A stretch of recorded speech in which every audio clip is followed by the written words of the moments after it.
The president's executive order will have an immediate impact on the southern border and those seeking asylum. ABC 10 News reporter Ava Kirshner explains what migrants who make it past the border will experience and what could happen for those who don't.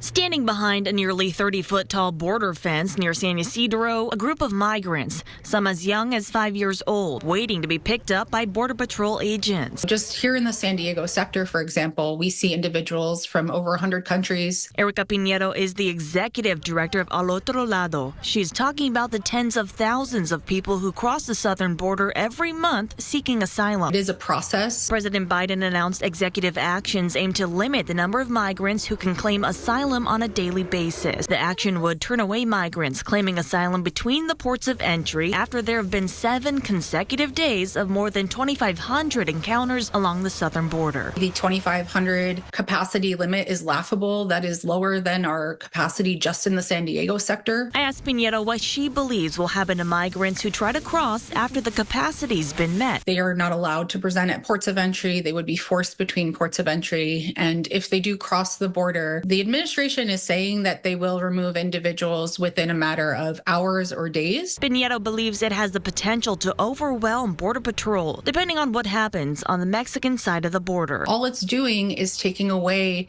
access to a system of protection to which they have a legal right. According to a study from the Transactional Records Access Clearinghouse, or TRAC, about 2/3 of asylum cases heard ended with migrants legally allowed to remain in the United States over the past decade. How long does it usually take for them to actually be granted asylum? It depends on which system they're going through. How any executive order will impact that or the court's current immigration backlog, advocates are waiting to find out. In San Ysidro, Ava Kirshner, ABC 10 News.